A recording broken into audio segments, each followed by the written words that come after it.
Hello, a very good morning to all of you. Welcome to my channel NG Medicals. In this video, we are going to see laryngeal cancer, जिसको हिंदी में हम गले का cancer भी बोलते हैं। तो laryngeal कैंसर इसे क्यों बोला, हमने इसे थ्रोट कैंसर यहाँ पे क्यों नहीं बोला है? क्योंकि गले के अंदर एक बोन होती है जिसको हम लोग लैरिंग्स बोलते हैं। उस लैरिंग्स के अंदर आपकी वॉइस बॉक्स होता है जिसकी वजह से आप आवाज निकाल पाते हो। तो वो एरिया आपका बहुत ज़्यादा प्रोमिनेंट होता है, लाइक बहुत ज़्यादा चांसेस होते हैं वहाँ पे कैंसर होने के, और वो आपके लैरिंग्स के अंदर होता है। That's why it is said to be a laryngeal cancer. तो चलिए स्टार्ट कर लेते हैं। तो लैरिंग्स जो कि आपके नेक के अंदर, आपके गले के अंदर हड्डी होती है, यहाँ पे देख लो कुछ इस तरह से होती है। फ्रंट जो एरिया है वो इस तरह से होता है, एंड जो बैकवर्ड एरिया है वो आपको इस तरह से हॉलो दिखेगा, राइट? ये वाली जो आप बोन देख रहे हो, ये जस्ट आपके लोअर मैंडिबल यानी कि लोअर जॉ के नीचे होती है। जो आपका लोअर जॉ होता है ना, लोअर टीथ वाला जो लोअर जॉ होता है, उसके जस्ट नीचे ये वाली बोन होती है। इस बोन को हम बोलते हैं हायोइड बोन। ओके, इसके बाद ही हमारी जो लैरिंग्स है वो स्टार्ट हो जाता है। तो कलर वाइज यहाँ पे बताया गया है कि लैरिंग्स किन किन चीज़ों से मिलके बनता है। बहुत इजी है कलर वाइज, आपको ज़्यादा टफ नहीं लगेगा लर्न करने में। देखो, अभी हम यहाँ पे लैरिंग्स मेनली कार्टिलेज से मिलके बनता है। कार्टिलेज क्या होती है? एक तरह का हार्ड मटेरियल होता है, लेकिन बोन की तरह हार्ड नहीं होता वो। जैसा कि आपके जो ईयर है, उनकी जो पिन्नास हैं, आप अपना कान पकड़ के खींचते हो, जो आपको पोर्शन दिख रहा है, फील हो रहा है टाइट सा पोर्शन, वही कार्टिलेज है। तो आपका लैरिंग्स भी है, सॉरी, जो आपका लैरिंग्स है वो भी उसी तरह से कार्टिलेज से मिलके बना है। ग्रीन वाला जो पोर्शन आप देख रहे हो, इसको बोलते हैं एपिग्लॉटिस। एपिग्लॉटिस एक तरह का कह सकते हैं कि कार्टिलेज है जो कि क्लोज हो जाता है जब आप कुछ खाते हो, ओके, जिससे कि विंड पाइप को ये कवर कर सके। इस तरह से जब आप भी कुछ भी खाओगे तो ये रहा आपका एपिग्लॉटिस, ये क्लोज कर देता है आपके विंड पाइप को। विंड पाइप को इसलिए क्लोज कर देता है जिससे कि फूड आपका फूड पाइप में ही जाए और विंड पाइप में ना जाए। आप इस जीआईएफ में देख सकते हो कि यहाँ पे दो पाइप आपको दिख रहे होंगे, एक ये वाला पीछे वाला पाइप जिसके अंदर फूड जाता है और ये आपके स्टमक से अटैच होता है, और इसके आगे वाला पाइप जो कि विंड पाइप होता है जिसके अंदर आपका ऑक्सीजन जाता है, कार्बन डाइऑक्साइड बाहर निकलता है, और ये पाइप आपका डायरेक्टली लंग से अटैच होता है। फूड को खाने के टाइम पे आपका ये जो एपिग्लॉटिस है ये क्लोज हो जाता है और विंड पाइप को क्लोज कर देता है, ये ग्रीन वाला। ओके, नेक्स्ट है आपका थायराइड कार्टिलेज। ये जितना भी आपको ब्राउन पोर्शन दिख रहा है ये है आपका थायराइड कार्टिलेज, जो कि ये बीच में होता है और मेन एरिया को कवर करता है। इसके बाद आ जाता है आपका एरिटेनॉइड कार्टिलेज। एरिटेनॉइड कार्टिलेज आपको पीछे से यानी कि बैकवर्ड से देखने को इजीली मिल सकता है एपिग्लॉटिस के जस्ट नीचे। नेक्स्ट है क्रिकोइड कार्टिलेज। येलो वाला पोर्शन जो कि आगे से थोड़ा सा देखने को मिल रहा है, बट पीछे से हॉलो स्ट्रक्चर आपको देखने को मिल रहा है, जो कि सबसे नीचे, ऑलमोस्ट नीचे देखने को मिलता है। Next, corniculate cartilage. ये बहुत छोटा सा कार्टिलेज होता है जो कि आपका एरिटेनॉइड कार्टिलेज के जस्ट माउथ के ऊपर होता है। ये सारे कार्टिलेज मैं आपको इसलिए बता रही हूँ क्योंकि सारे कार्टिलेज से मिलके ही आपकी लैरिंजियल बोन बनी है, ठीक है, और इन्हीं कार्टिलेज में आपको कैंसर देखने को मिल सकता है। अब आ जाते हैं, ये ब्राउन वाला जो मैंने आपको बताया सबसे मोस्ट इंपॉर्टेंट मेन कार्टिलेज होता है थायराइड कार्टिलेज। इसको अगर हम बैकवर्ड से देखें तो इसके अंदर आपकी वोकल कॉर्ड सिचुएटेड होती है। वोकल कॉर्ड क्या होती है? जो आपको बोलने में हेल्प करे। अभी अगर मैं बोल रही हूँ तो मेरी वोकल कॉर्ड जो है इस तरह से मूव कर रही है, अगर मैं चिल्लाऊंगी तो वोकल कॉर्ड इस तरह से मूव करेगी, तो इस टाइम पे मेरी वोकल कॉर्ड इस तरह से मूव कर रही है। ये मोस्ट कॉमन साइट है कैंसर की। वोकल कॉर्ड में सबसे ज्यादा कैंसर, लैरिंजियल कैंसर पाया जाता है। तो कहाँ है वोकल कॉर्ड आपकी? यहाँ पे देख लो, ये रही आपकी वोकल कॉर्ड, एक ये वाली और एक ये वाली। ये आपको देखने में ऐसे दिख रही होगी, यहाँ पे ऐसे दिख रही है। इन दोनों के बीच में जो गैप है उसको हम ग्लॉटिस बोलते हैं। ये एक तरह की ट्रायंगुलर शेप की ओपनिंग होती है। ये देखो ट्रायंगुलर शेप की ओपनिंग है ऐसी वाली, ठीक है, जो कि दोनों वोकल कॉर्ड के बीच में देखने को मिलती है। इस वोकल कॉर्ड को हम वॉइस बॉक्स भी बोलते हैं। चलिए, आई थिंक आपको एनाटॉमी क्लियर हो गई होगी। मैंने सारे कार्टिलेज आपको बता दिए हैं, इंपॉर्टेंट। बाकी मैंने आपको सारा एरिया बता दिया। ग्लॉटिस जो कि वोकल कॉर्ड के बीच का गैप है, ये मैंने आपको बता दिया। ग्लॉटिस के जस्ट नीचे सब ग्लॉटिस एरिया होता है, ठीक है। सब मीन्स होता है बिलो, ठीक है, सब ग्लॉटिस। उसके बाद आपकी ट्रैकिया यानी विंड पाइप आ जाती है। तो लैरिंजियल कैंसर क्या है? लैरिंग्स के अंदर ऑब्वियसली मैंने आपको दिखा दिया कि लैरिंग्स कहाँ पे होता है। लैरिंग्स के अंदर abnormal growth of the cells अगर हो जाएगा तो उसे हम लैरिंजियल कैंसर बोलेंगे। इसके अलावा हम इसे cancer of the voice box भी बोलते हैं। कितनी एज में हो रहा है? 50 से 70 ईयर के बीच में। क्यों? क्योंकि देखो, इसका मैं लिंक बताती हूँ।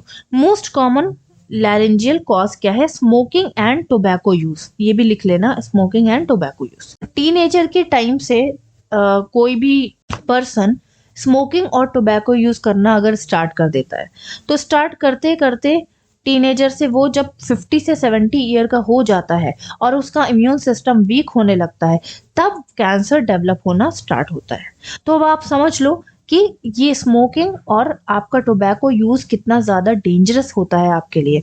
ये अभी तो आपको नुकसान नहीं करेगा, लेकिन एक एज आने पे यानी कि 50 से 70 साल के बीच में जब आपके अंदर के इम्यून सिस्टम वीक होने लगेगा, डिक्रीज होने लगेगा, तब ये स्मोकिंग और आपका अल्कोहल कंजम्पशन कहीं ना कहीं आपके सेल्स को हार्म करेगा, उनके अंदर एबनॉर्मल म्यूटेशन करेगा, एबनॉर्मल चेंजेस करेगा और आपके सेल्स की जो है ग्रोथ वो एबनॉर्मल होने लगेगी। सो मोस्ट कॉमन टाइप कौन सा है? स्क्वेमस सेल कार्सिनोमा, यानी स्क्वेमस सेल कैंसर भी आप इसे बोल सकते हो।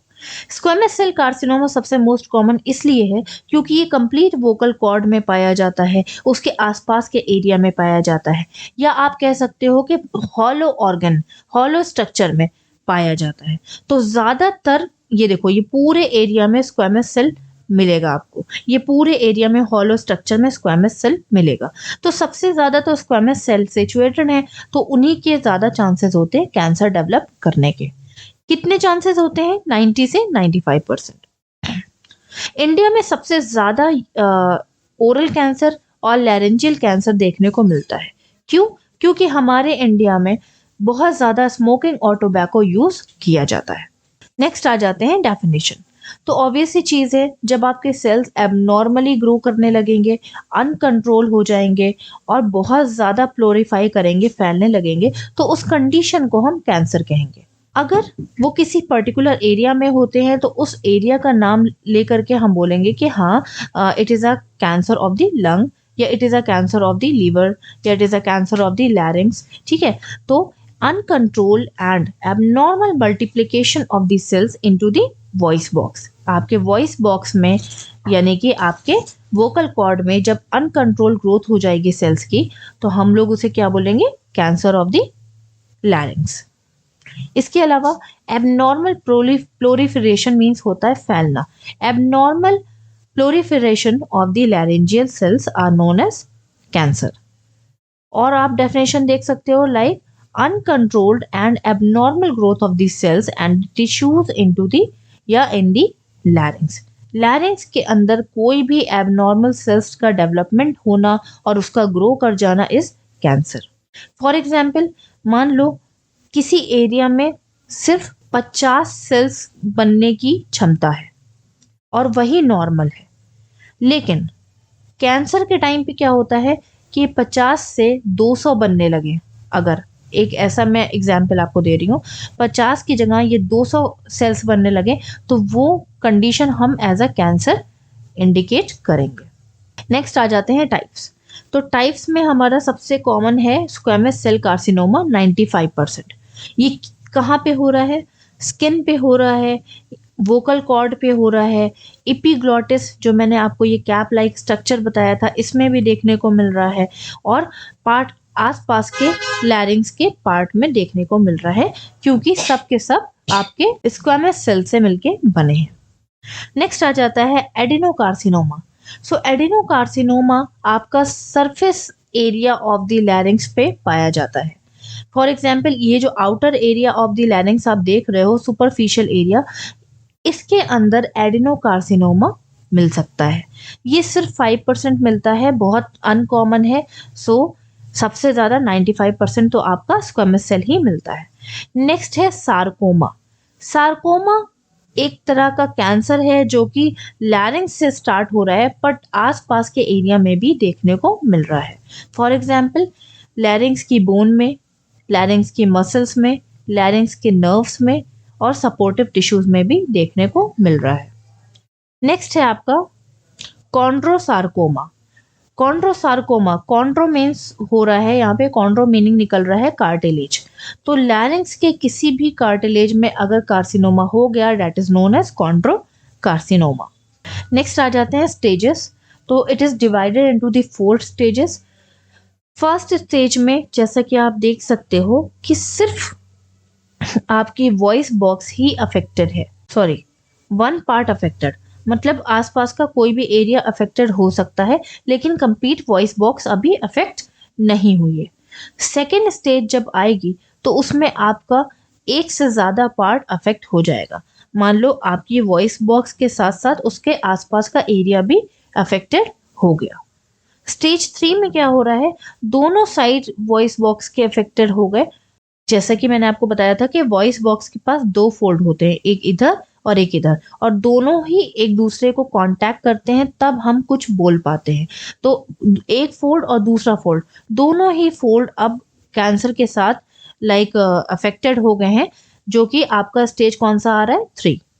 स्टेज 4 में क्या होता है कि अब ये कैंसर आपके आसपास के एरियाज और आसपास के ऑर्गन में भी जाकर के स्प्रेड हो गया। यहाँ पे देखो, यहाँ पे आपको वोकल कॉर्ड के साथ साथ उसके बैक साइड वाला एरिया भी कैंसर के साथ अफेक्टेड दिख रहा होगा और उसके आसपास जो आपके लिम्फ नोड होते हैं वो भी कैंसर के साथ अफेक्टेड दिख रहे होंगे। नेक्स्ट आ जाते हैं TNM क्लासिफिकेशन। T फॉर होता है tissue, N for node and M for metastasis. तो TNM क्लासिफिकेशन हमें क्या बताता है? TNM क्लासिफिकेशन बताता है कि कैंसर कहाँ पे है, टिश्यू में है कि वो लिम्फ नोड में पहुंच गया है कि वो अब अदर ऑर्गन में पहुंच गया है, दैट इज मेटास्टेसिस। सो चलिए TNM क्लासिफिकेशन देख लेते हैं। तो T जो है वो अपने में ही बहुत सारे पार्ट में डिवाइड है। फर्स्ट है आपका TIS, दैट इज, इसका फुल फॉर्म क्या है, carcinoma in situ. Carcinoma in situ का मतलब ये होता है कि जहां पर भी कैंसर मिला वो वहीं पे सिचुएटेड है, कहीं पर भी कोई भी एक्स्ट्रा टिश्यू उसने कवर नहीं किया। T1 मीन्स होता है कैंसर सिर्फ अभी सब ग्लॉटिस यानी कि ग्लॉटिस के नीचे वाले एरिया में सिचुएटेड है। ये आपका ग्लॉटिस हो गया जिसके पीछे वॉइस बॉक्स है आपका, उसके जस्ट नीचे सब ग्लॉटिस यहाँ पर सिचुएटेड है। नेक्स्ट T2 मीन्स होता है कि अभी क्या है कि आपकी अभी तो सब ग्लॉटिस के अंदर कैंसर था और हम सब जानते हैं कि ग्लॉटिस क्या है, 2 वोकल कॉर्ड के बीच का एरिया या गैप। सब ग्लॉटिस से अब कैंसर कहाँ चला गया, आपके वोकल कॉर्ड में चला गया। T3 क्या बता रहा है T3 बता रहा है कि अभी लैरिंग्स के आसपास के एरिया में जा सकता है बट वोकल कॉर्ड में फिक्स्ड है, fixation of the cancer into the vocal cord, अभी वो वोकल कॉर्ड में फिक्स हो चुका है। नेक्स्ट है T4 का A, कैंसर इन्वेड हो गया आपके बीच वाले कार्टिलेज में, जिसको हम लोग ने थायराइड कार्टिलेज बोला था। क्यों? क्योंकि थायराइड कार्टिलेज के अंदर ही आपकी वोकल कॉर्ड मिलती है। यहाँ पे मैंने आपको दिखाया भी था कि ये जो आपकी वोकल कॉर्ड है, ये जो आपकी वोकल कॉर्ड है, ठीक है, अगर इसको फ्रंट में आकर के आप लैरिंग्स को देखोगे, यहाँ पे वोकल कॉर्ड है, तो आपको कहाँ मिलेगी, थायराइड कार्टिलेज के पीछे वाले एरिया में मिलेगी। तो वोकल कॉर्ड जब अफेक्टेड हुई तो उसने पीछे वाले थायराइड कार्टिलेज को क्या कर दिया, कवर अप कर लिया। नेक्स्ट है आपका T4 का B। T4 का B बताता है कि अभी कैंसर कहाँ पे चला गया, प्री वर्टिब्रल स्पेस में चला गया। प्री वर्टिब्रल स्पेस मीन्स क्या होता है, प्री मीन्स पहले, वर्टिब्रल मीन्स वर्टिब्रल कॉलम यानी आपका बैकबोन का एरिया, उससे पहले वाले स्पेस में, यानी कि जो आपकी फर्स्ट वर्टिब्रा है उससे पहले कैंसर यहाँ पर आ चुका है। नेक्स्ट आ जाते हैं, इसके साथ साथ कैंसर कहाँ कहाँ चला गया है, कैरोटिड आर्टरी में चला गया है, जो कि आर्टरी आपके यहाँ से होते हुए सीधे हार्ट से अटैच हो जाती है। ठीक है, तो ये रही आपकी कैरोटिड आर्टरी जो कि आपके वोकल कॉर्ड के जस्ट पीछे है। इसके साथ साथ सराउंडिंग स्ट्रक्चर, कैरोटिड आर्टरी के आसपास के स्ट्रक्चर भी अब यहाँ पे क्या हो गए, कवर अप हो गए हैं कैंसर सेल से। नेक्स्ट आ जाते हैं नोड। नोड मीन्स होता है लिम्फ नोड। लिम्फ नोड आपकी पूरी बॉडी में सिचुएटेड होते हैं, ग्रीन कलर के, यहाँ पे देख लो, ये आपके लिम्फ नोड हैं जो कि आपकी पूरी बॉडी में मिलेंगे। इनका मेन काम क्या है, ये एज अ इम्यून सिस्टम का काम करते हैं, इम्यून सिस्टम का वर्क करते हैं, आपके इम्यून सिस्टम को स्ट्रॉन्ग करके रखते हैं और WBCs को रिलीज करते हैं। तो जो नेक के पास आपके लिम्फ नोड होंगे, अब उसके अंदर भी कैंसर चला जाएगा। तो जब उसके अंदर कैंसर चला जाएगा तो क्या प्रॉब्लम होगी, प्रॉब्लम ये होगी कि आपका इम्यून सिस्टम वीक होता चला जाएगा और कैंसर फैलता चला जाएगा।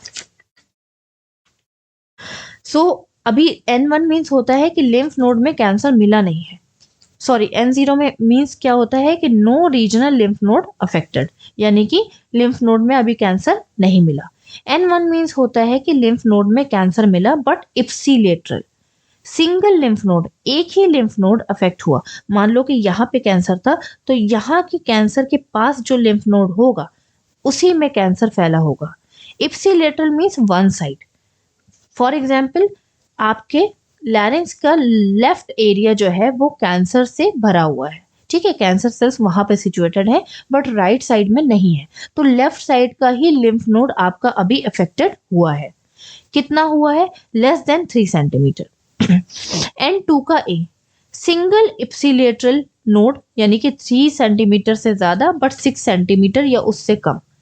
सिंगल इप्सिलेटरल मीन्स वही मैंने आपको बता दिया कि लेफ्ट साइड में कैंसर है तो लेफ्ट साइड का ही लिम्फ नोड, एक लिम्फ नोड अफेक्टेड होगा। यहाँ पे देखो, मान लो ये रहा कैंसर, ठीक है, तो ये आपका कौन सा है, लेफ्ट साइड का कैंसर है।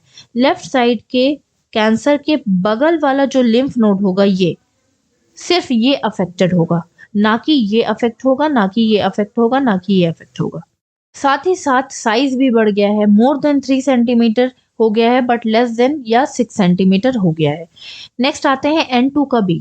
N2 का B क्या बता रहा है कि अब यहाँ पर सिंगल, इससे पहले था, अब यहाँ पे कई सारे लिम्फ नोड कैंसर से अफेक्ट हो चुके हैं बट सेम साइड के, अभी साइड चेंज नहीं हुआ है, सेम साइड के कई सारे लिम्फ नोड अफेक्टेड हो गए हैं जिनका साइज अभी भी 6 सेंटीमीटर है या उससे कम है।